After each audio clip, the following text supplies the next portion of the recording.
Hey gang, welcome to the 13th episode of Swan's Japanese Horror Reviews. Today we're tackling the 2006 spooky fun-filled ride from Takeshi Furusawa, Ghost Train.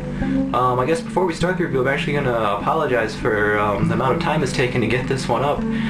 As some of you know, I've moved to Japan for study abroad, and it's taken up a lot of my time. You can see I've made some videos here of that, but the J-horror reviews are still coming, more on the way as well, so thank you for your patience, and without further ado, let's dive into the review of Ghost Train.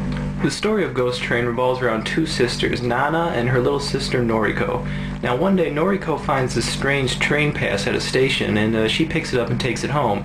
But little does anybody know that this train pass houses a lot of danger. And then in addition to this strange train pass, there's been a lot of children that have gone missing recently in connection with the train station. So what is the connection between the train pass and the missing children? And what do you do when the owner of the train pass might be beyond the grave? It's a race against time to find out in this spooky story.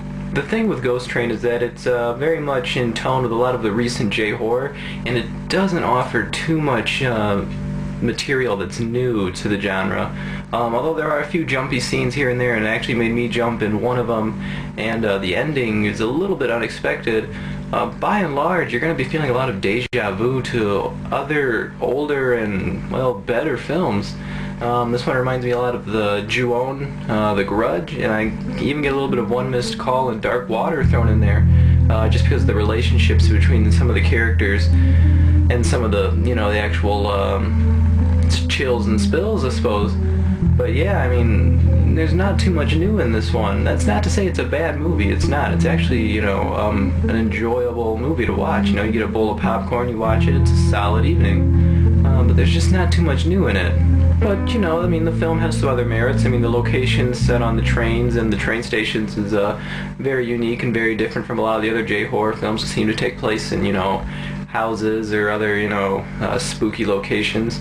And it does move at a pretty brisk pace, so, I mean, constantly something's happening on screen, which is pretty nice. You know, you won't get bored watching this. Like I said, this is a nice little popcorn movie to just sit down and have an evening with. So yeah, you know, it works on a couple different levels. The acting isn't really anything to write home about either. You know, I mean, they're solid performances, but they're nothing like, you know, noteworthy.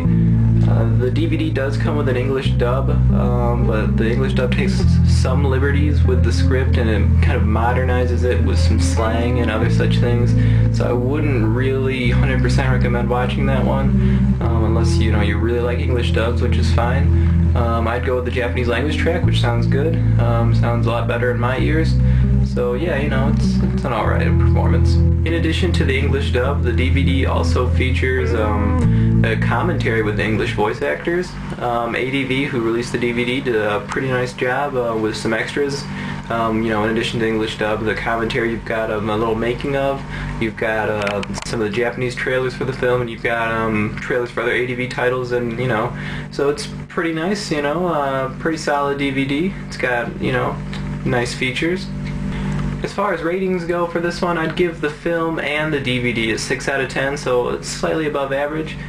You know, it's pretty nice, but I think the thing is that for fans that have seen a lot of J-horror, there's not going to be a lot to really wow you in this one. You know, there's not going to be something new that really comes out and, you know, makes you realize why you enjoy watching these films.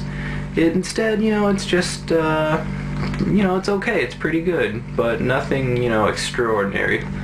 For fans that are new to J-horror, however, you know, I think this would be a great film, you know, along the lines of Ringu and Ju-on, to be one of the first films to show somebody, just because it has a lot of the elements of J-horror. It's not that violent, it's more of the supernatural kind of stuff, and it moves at a fairly fast pace, so I think it'll keep your attention. So yeah, Ghost Train, it's a solid movie. And I think, you know, there's something in there for everybody, but more so for the people that are getting, are just starting to get their feet wet with J-horror. So thank you for watching this episode of J-horror reviews, and as always, we'll see you next time.